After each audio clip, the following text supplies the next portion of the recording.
TG Geeks, special episode 76, June 1st, 2016. Multiverse personalities?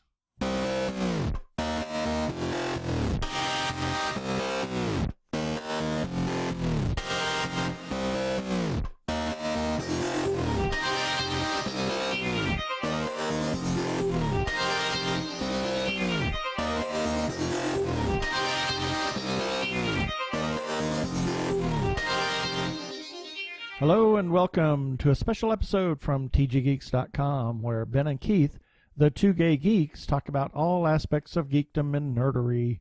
Sci-fi, comics, film, horror, genre, you name it, we talk about it. I'm Keith Lane and we are coming to you from TG Squared Studios in lovely Phoenix, Arizona. And I'm Ben Raggington. No, you're not. Yes, I am. Shh. Also coming to you from Phoenix. No, you're not. Yes, I am. Shh. Shh. Arizona. Yes. And what was the heck was that all about? Well, we have multiverse, multi-personalities, multi-everything. It's an interesting... It's a multi-interview. It's a multi-interview, yes. So we have a really special interview with the writer, the director, and a friend, and a character in the comic book from Occupants, the movie. So we're going to launch right into that interview right now.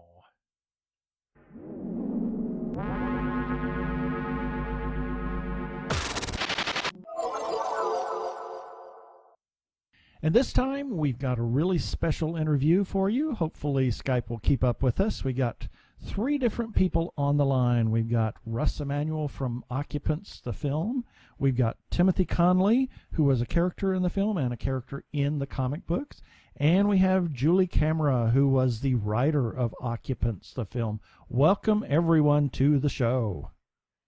Thank you for having us. Thank you. Our pleasure. Absolutely.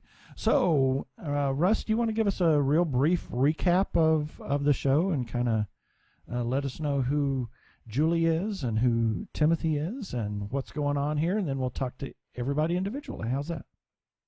Sure. Julie Camara, she's the writer of the feature film, and without her script, there wouldn't be a film in the first place. So, and Julia knows this. I've been thanking her profusely over and over, but yeah, Julia, thank you again for a wonderful, wonderful script. Thank you for making You're welcome. Well, I really love the script. So Julia's script was very necessary to bring this film to life. And then next to me is Timothy Conley, and he has been very supportive of not just this film, but I met him on my first feature film called PJ. Wow. Journey of the Heart. This was back, 2008. So, he came on board this project, and I wanted him to be part of the comic book. So, yeah, he was very kind and gracious to lend his voice and his likeness to the Occupants film and the Occupants comic book. So thank you, Timothy. Well, thank you. I'm happy to be a part of it. It's exciting. I'm excited to see where this is going.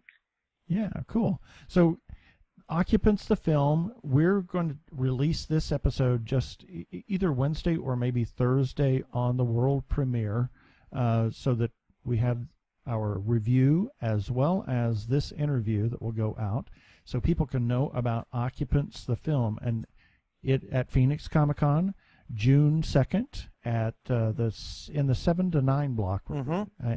Is that correct, Russ? That's correct. And yes, I think it was room 102 West is the world premiere of Occupants, the film, and I can't wait to see it again.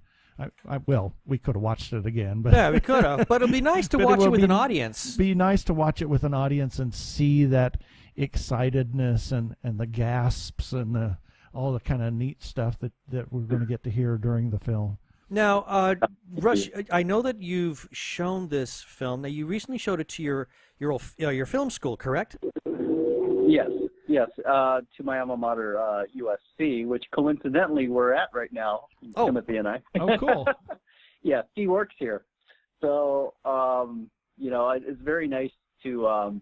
It was very, very wonderful feeling to be invited back to my alma mater, and to have a screening at the it was the George Lucas building, basically, called the Ray Stark Theater. Cool. And coincidentally, it's because of Timothy that this was able to, come together. He's the one who suggested a person to contact. Alex Ago is his name, who is the director of, fielding programs and screenings at the George Lucas Theater. So basically, I showed them a copy of the film, and they could have said no, but they said yes. And I was really, really grateful for that. So that is really cool. What was the reception? It was good. I mean, Timothy was there, Julia was there, so they can tell you what their own thoughts are. But it was near a full house. The George Lucas Theater. I mean, George Lucas himself designed it. So it was meant to be with ideal visual and acoustic standards. And we played off of our Blu-ray. And we got the gas, we got the laughs, we got everything. I mean, it was incredible. It was a wonderful experience. So, it was great. one of the best nights of my life. That's nice to be surrounded by Your peers. I want to say peers, but I suppose they are your peers in the film industry, and up and coming and soon to be peers. So, at your alma mater. Well, it was very surreal. To be honest, this USC Cinema School is not the same cinema school that I went to. They completely revamped it. So this Ray Stark Theater, I think, is how old? 5 years? 5 years old? Two, 3 maybe. Oh, it's 2-3 years old. So it's very new. The theater completion, it might be 5 years. You might be right. Yeah. Well, if it's near 5, I went to school. I graduated in 2000. So this is a drastically different school. Right. Wow. And this theater is something new to me. But it was very incredible. I mean, Timothy, Julia, what were your impressions and thoughts? The audience was great. I think the film was very well received. Like, everyone was reacting right where we wanted them to react. And the picture quality was amazing. The sound was good. I think it was a huge success. Well, that's great. So, Timothy, let me ask you this question: what is it that you do for USC? What can you say? Yeah, I previously taught a course here with the English language program for our international students. But what I mainly do here is I do media and communications work with one of the offices here. So everything from website design to videography to really many of our campus departments call me and beg me to come film things. That's basically what I become the campus videographer a lot of times. But anything media and communications wise out of one of the offices here on campus is mainly what I do. And how did you get hooked up with that loon named Russ Emmanuel? Well, it's funny. He walked into my office one day because my office is located in the religious center on campus, and he started talking to me that he was alumni. He has this film called PJ that was going to be coming out, and it has some religious and spiritual undertones to the film, and he wanted to leave some information about it. And I also we got into a conversation, and it kind of took off from there. Wow, that's pretty incredible. It's Okay. Amazing how just a conversation about a film how it can lead to anything. turn into a long-term relationship, if you will. Yeah. Now, Russ is the champion networker, so well, he's yes, a master networker. yes. Well, no, you mentioned I'm a loon. Well, yes, Russ, you're a loon, but you're our kind of loon. Well, then I feel very, very honored to be part of the Loon Tunes. Yeah, you're one of our loons. So Julia, now this story kind of deals with the whole idea of parallel worlds. That's not necessarily a new idea in science fiction. It's been in science pop culture for some time. As for your particular take, where did the story come from? How did you come up with this idea? Well, I wanted to tell a story that appeared really simple. You know, one location, two characters. Well, four characters, two actors. And you know, and then it occurred to me, like, what better way to make something that seems really simple be really exciting, but to throw in this idea of parallel universes. Mm-hmm. And I've always loved the idea of exploring, you know, how different would our lives be if we had made different choices? Because really at the core of it, that's what the story is about. It's like you make, you know, one choice and it starts to shape your present and your future. And, you know, there's no way of knowing whether or not you made the right choice, and it's done.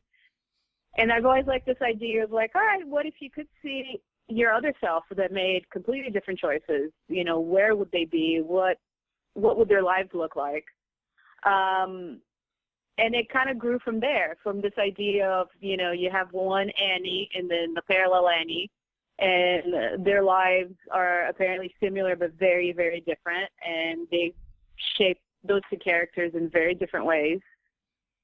And I also like this idea of, you know, potentially being jealous of your other self if they're doing better than you. But they are you, so it's kind of trippy. Yeah. So is it always intended to be sort of a psychological horror? Yeah, from the beginning. I wanted to use the other cameras as a device for us to be able to see the parallel people. And I've always wanted, you know, a lot of suspense when you're watching the parallel footage. And, you know, as things start to go further south with the parallel universe, I've felt like, all right, this is going to get really exciting. But yeah, I've always wanted it to be a psychological thriller or horror, you know, a different, like a new idea with a haunted house, but it's not quite a haunted house. Because interesting concept. Yeah, but it is a haunted house. But it is strange. But it is, yeah. It's just in a totally different way. Yeah. Well, the location itself, some people were saying is haunted. So. Oh, really? Oh, did they really? It really was a haunted house. Interesting. Oh, didn't know that. That is fascinating. Any experiences while filming? Yeah, there were some experiences that some of the crew members and cast members, they were telling me about. I happened to be staying at that house because we got it through Airbnb.com, which is, you know, basically you own the house for the duration of, you know, the rental, right? Mm-hmm. And 2 nights towards the end of the shoot, I was pretty much staying by myself. So all these stories about, you know, things that were happening, like people hearing coughs when nobody was there or the lighting was dimming, well, it got to me. And I had to use the only working bathroom because, like, a couple days into the shoot, and Julie, I don't know if you remember this, and Timothy, but the crew toilet got stopped up because the plumbing's kind of old, you know, because it's a 100-year-old house. Oh, really? I didn't know it was that there's only old. one working bathroom. We got this portable porta potty from Andy Gump, and it was outside. But, you know, at 2 in the morning, I'm not going to go to that, you know, No, porta potty. I don't think so. You're not going to go out and see Miss I was Murphy. using the only working bathroom. But remember, I'm by myself. The lights are pretty much out, right? And I have to go into the one room where supposedly that's where it was haunted. So it really did get to me. Wow. Far out. Okay. That is incredible. Okay. Well, then I suppose I could. That's a little anecdote. That's a little trivia. So yeah, the house is beautiful though. Don't get me wrong. A very beautiful house. It's 100 years old. They completely redesigned the inside. It's a Spanish stucco style. Mm-hmm. And it was perfect for filming. I'm telling you, it was an incredibly photogenic house. That's really neat. Very nice. So, for anybody who doesn't know, Russ, how did you meet Julia? And Julia, how did you sell the idea of Occupants to Russ? How did that all come about? Well, there's 2 words: Howard Nash. Howard Nash is the producer of Occupants. He's also my longtime producer. We've been making films since PJ, the one that I mentioned. That was my first feature film. We did Chasing the Green, The Legends of Nathia, Restoration of Paradise, now Occupants. So Howard is the one who contacted Julia, and I think Julia, you could tell a better story than I can about that. So yeah, Howard is he's based out of New York, and I'm in LA. So we basically did all the preliminary stuff over the phone and email. And then I think when we finally met, we basically met to, sign paperwork and really start doing the project. And then shortly after that, that's when I met Russ, and he was already on board. Everyone was on board, and we did a few rounds of script development. That was all like via email at that point. And we did a couple of rounds of notes and rewrites on the script. But everything moved really fast. I think I first talked to Howard like late in the year. I can't even think of the year now. But I know you signed in February 2014. Yeah, and I think I had talked to him. That's when he optioned the script. I think I had talked to him that previous fall. At some point in the previous fall, we had started talking, and that's when he first got the script. And then in February, he was in LA, and then we met in person for the first time and signed all the documents. And then in October, you guys were shooting, so it moved extremely fast. Nice. Well, it was a really good script. And, you were describing psychological, the psychological aspects of it. I mean, I love character conflict, but imagine being in conflict with your parallel self. I just thought it was brilliant. That is a bit of a head trip. It was an incredible script, so that's why I had to do it. I had to direct it, and Howard loved it. Obviously, Howard loved it, and I'm just happy it came to fruition, and quickly too. I was very, very, very grateful about that. Yeah. So let me ask you, Julia, was there anything in the script? Did they do justice to your script? Yeah, that's going to be my next question. Yeah.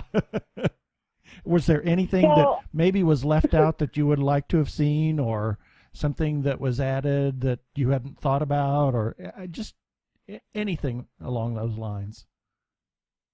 So no, they did an amazing job. It's extremely close to my script, even my original idea. And I think so. I'm 100% happy with how the film turned out.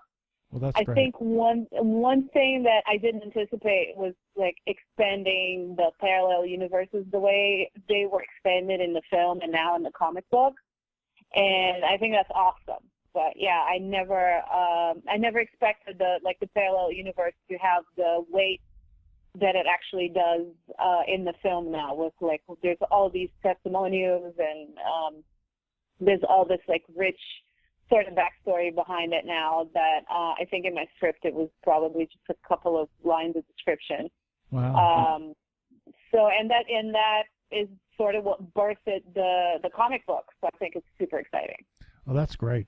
It's always nice to have a collaboration rather than a us versus them type of thing, and that's sometimes what it turns out to be with the writer versus the director versus the producer versus this person and that person versus the studio. And we've talked about that too, how we're big supporters of independent creators that make people or give people the opportunity to produce something outside of a studio environment. So it's really nice.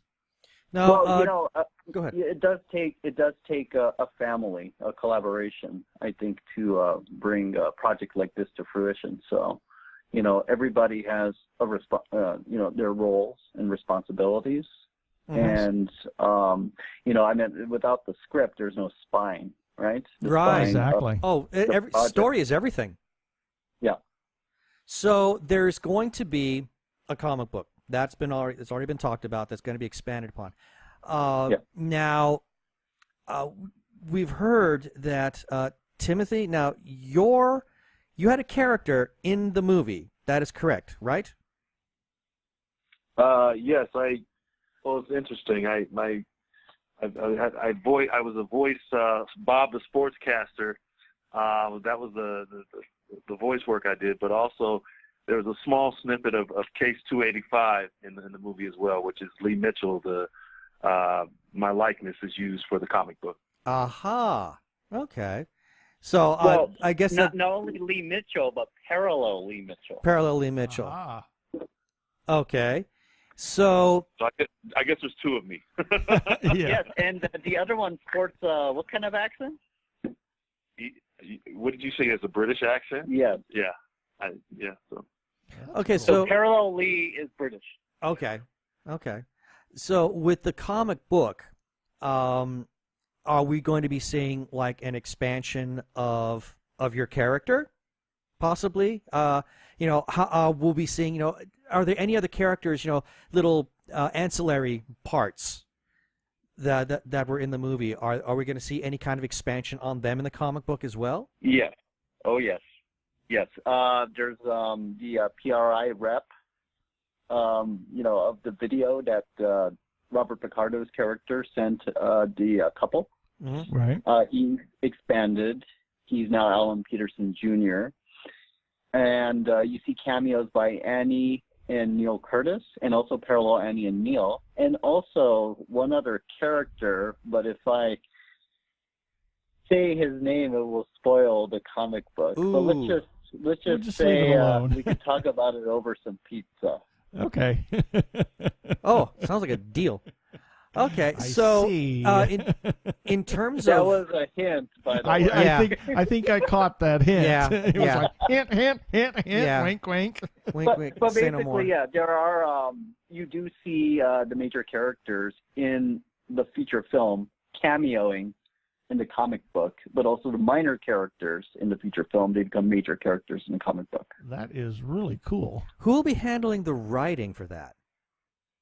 I did, and only because it had to be a very intricate dance with the feature film.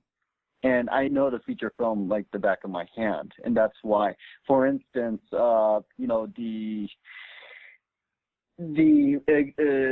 guess the discovery of the portals Right. never happened in the feature film. You see, I can't if I say it, then it kind of gives away the story. Right. But let's just say there are certain things in a feature film where it happened for the first time ever. Mhm. So if it also happened in the comic book, and the comic book takes place at the same time as the feature film during Act 1 and 2, you see, it will kind of spoil it. So I had to, pretty much I was like the continuity editor, if you will. And that's Okay. why, I had to come up with something. I mean, it was just such an intricate dance. Yeah. And I hope I covered all the plot points. Well, that's cool. I can't wait for the comic book to come out. Yeah, I'm very I'm excited about excited that. about that. Yeah, I'm telling you, we expanded the world. We made it so that there are more explosions, battles. It's much more expansive. It's something that would take a bigger budget to do in the feature film world. Now, here's the good thing about doing this comic book tie-in. This isn't the only one. I mean, if there's demand, we can supply more. And I mean more comic books, maybe a web series, TV series, and Julia, a sequel. Yay, that would be cool. I mean, this could turn into Yay. a franchise, you know? Sequel. Well, I remember that you guys did really, really well on your fundraising campaign for the comic book. I mean, that was just through the roof. What, 220% or something?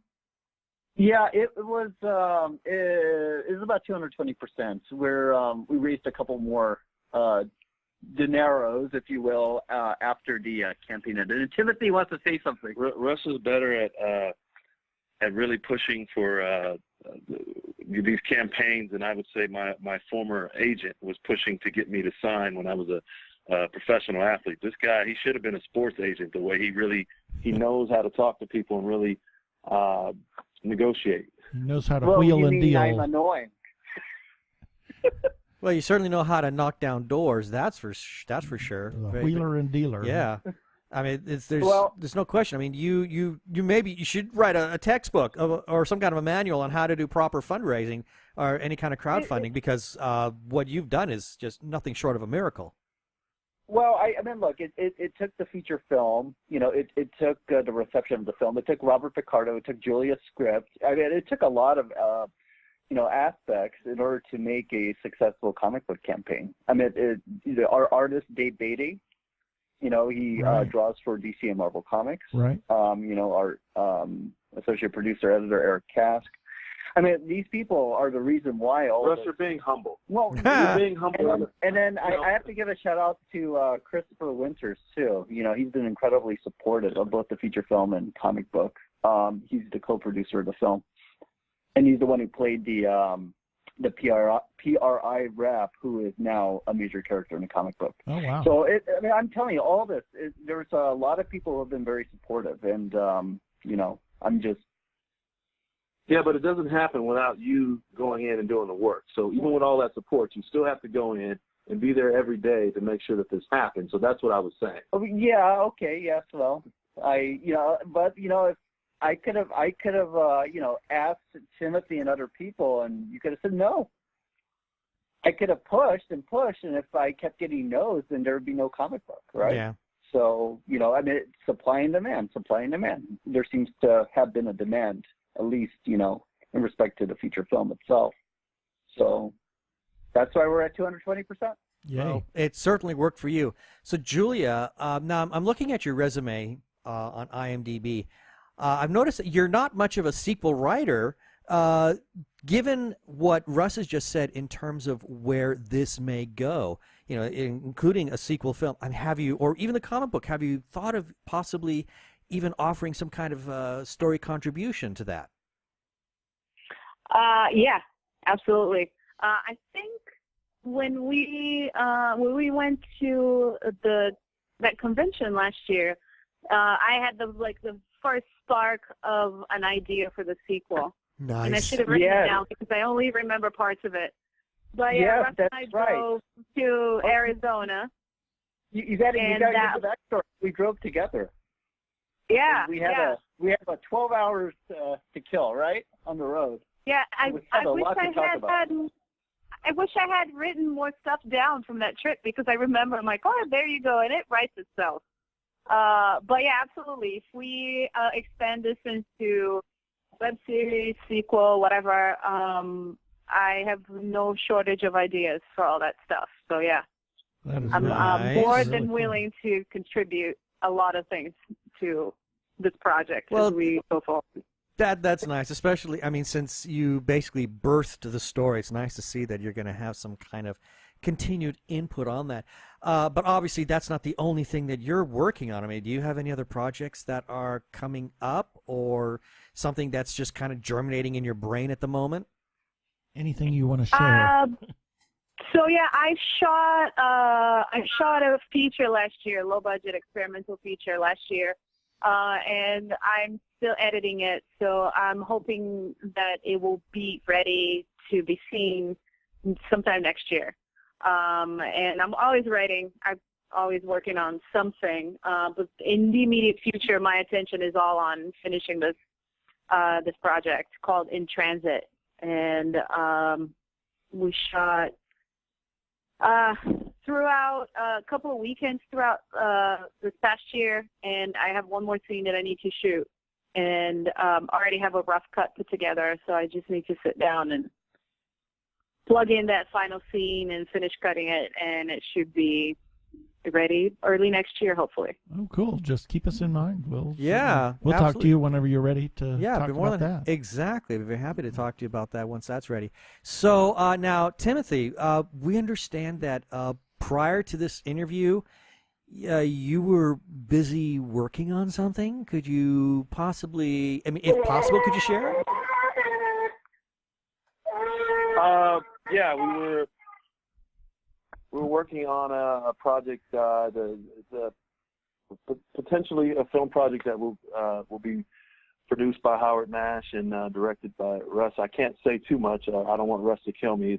It's Howard. I don't want Howard and Russ to kill me, but it's called Whisper, and it's about a story that takes place on the East Coast. That's pretty much all I could say. That's all right. So we understand about doing teasers and experimental things to put in front of somebody to say, hey, this is what we'd like to do, and here's a taste of it.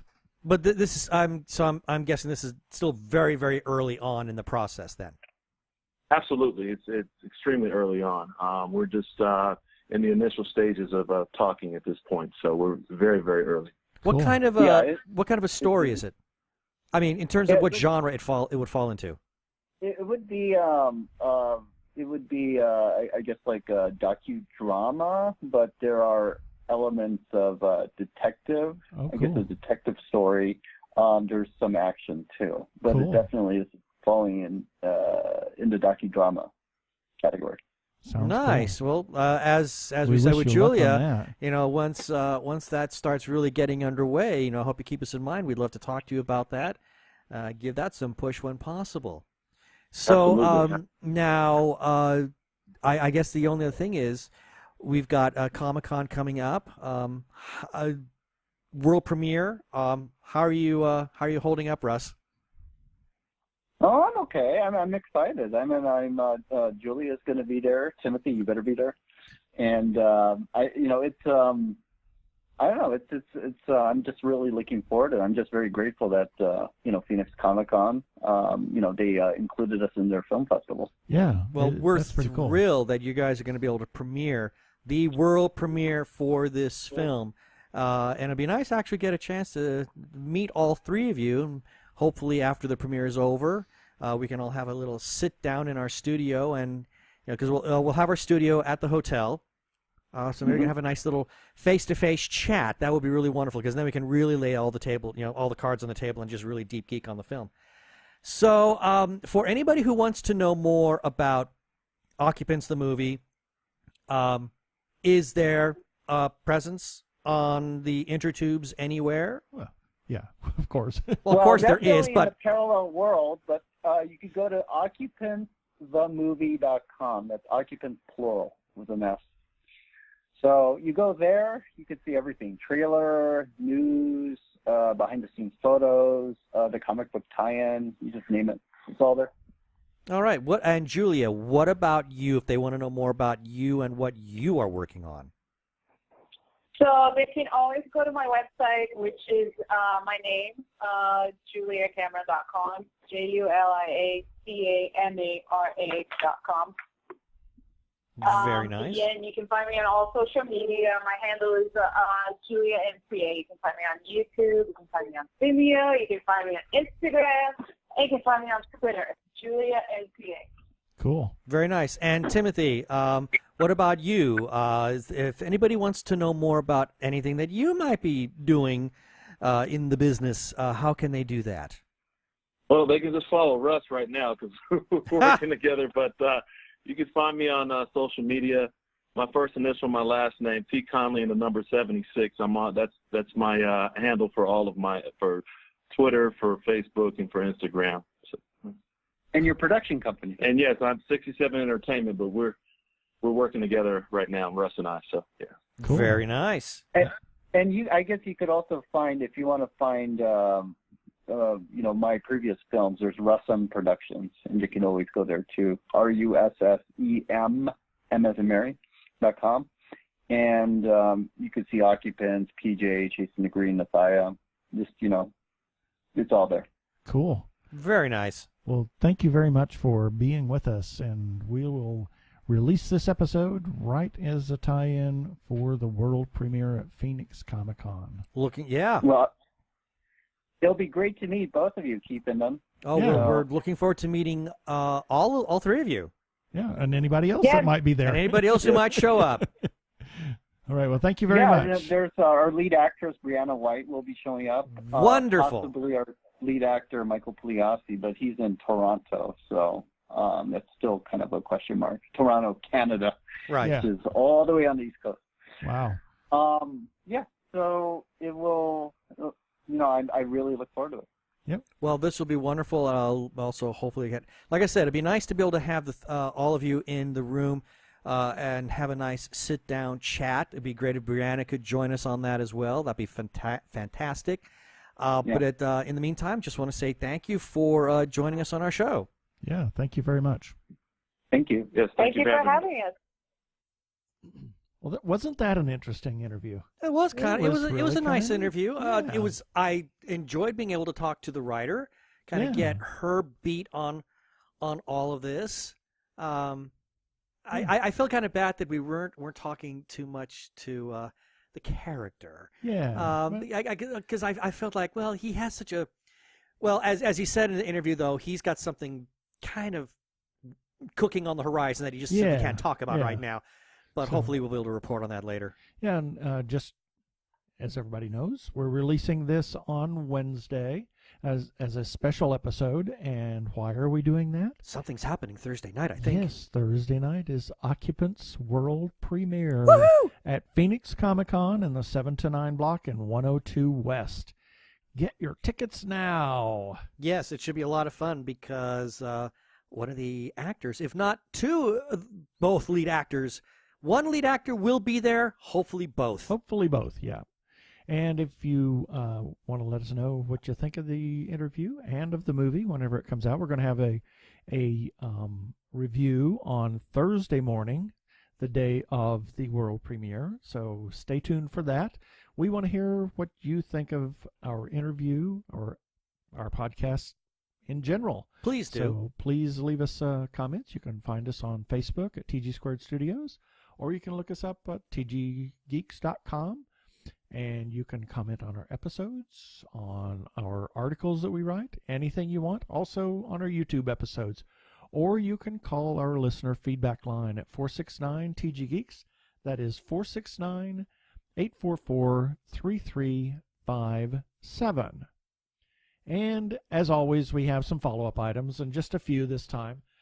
Just the fact that we have become huge supporters of independent creators, and we love to support all creators of the independent kind, whether it be film, music, comic books, you name it. Books. Yeah. It doesn't matter. Yeah.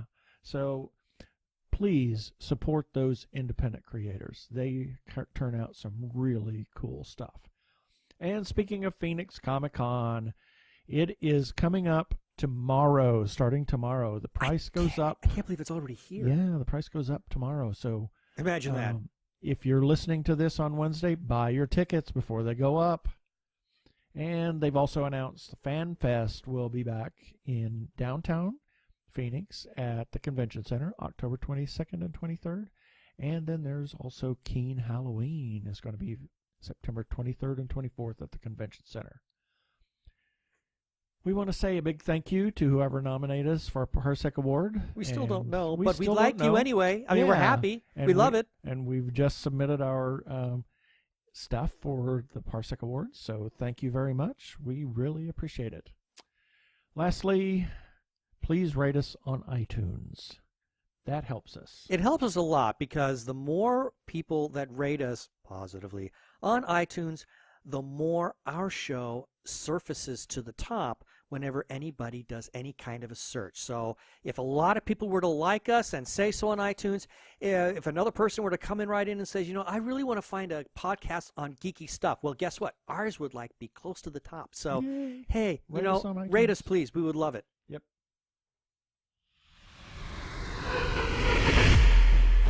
And that's our next time sound. Hopefully we'll have highlights from Phoenix Comicon. I think we're going to have some good highlights already based on conversations. Press the button too soon. Yeah. Oh, well. Okay, that should do it for this special episode of TG Geeks Webcast. Be sure to check out the article for this webcast episode. We'll have several links on the page. And remember, you can comment on Facebook, on our website, or you can leave us a voicemail, 469-TG-GEEKS. That's 469-844-3357 from TG Squared Studios. I am Keith Lane. Thanks for listening. I bid you peace. Cheers.